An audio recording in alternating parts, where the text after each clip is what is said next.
Hello mga kalobs! Kumusta po kayo? Sumama po pala sa akin si mama kaninang umaga pagpasok ko nga po ng school. Pero hindi nga po namin nakasabayan si Jella dahil hindi pa po kasi siya naliligo nung paalis na po kami. Sumama nga po sa akin si mama ngayong araw dahil general practice na rin po kasi namin ngayon ng graduation. Si mama po kasi mga kalobs yung magmamarcha sa akin. Kaya kailangan nga po pati parents na rin po mag-practice. Para daw po bukas, araw ng graduation namin ay alam na daw po nila yung gagawin nila. Eto at nakarating na rin po pala kami dito sa school. Pagkarating ko nga po dito ay nagwawalis na nga po sila Yani at Gwen. Ako naman, diniretso ko nga po muna eto pong mga gamit ko sa room. Pagdating ko nga po dito ay dumiretso na nga din po si mama sa gym dahil nandun din po kasi yung mga ibang parents At doon na nga lang po sila maghihintay habang hindi pa nga po nag-i-start yung practice. Eto nga at inayos na nga din po ng mga iba po naming kaklase yung upuan. Hindi na nga din po kami nakatulong sa pag-aayos ng upuan. Pagdating po kasi namin dito ay nakaayos na po pala. Habang naghihintay po pala kami na magsimula po yung practice, eto nga at umupo po muna kami dito sa mga upuan. Maya-maya nga po mga kalabs ay naglinya na nga din po kami kasama po ng parents dahil nagsimula na nga din po yung practice namin. Si Yani po pala yung nasa harapan namin, bali siya nga lang po yung sinusundan ko. Si mama din po pala niya yung magmamarcha sa kanya. Si papa nga po dapat yung magmamarcha sa akin mga kalabs, pero sumakto naman po kasing may general assembly po siya.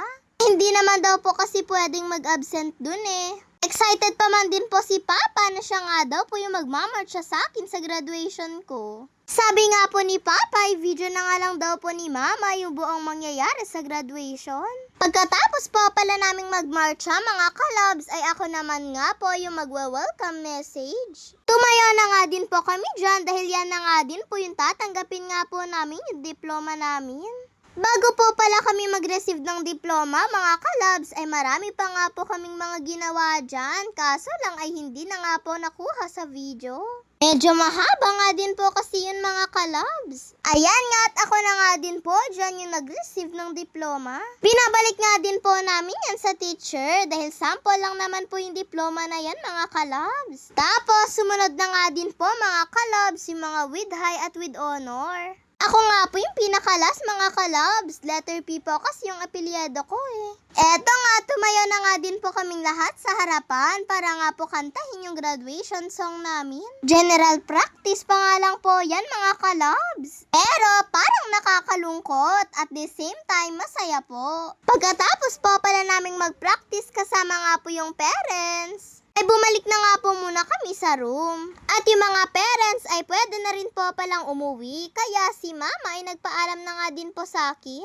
Pagdating nga po ng tanghali, eto nga, syempre, at babalik na naman nga po tayo sa school. Sobrang init nga po sa mga oras na yan, kaya kinakailangan ko pa nga pong magpayong. Pero hindi na nga din po sumama sa akin si mama dahil kaninang umaga lang naman po yung practice namin. Pag-uwi ko nga po kaninang hapon ay nagutom po ako.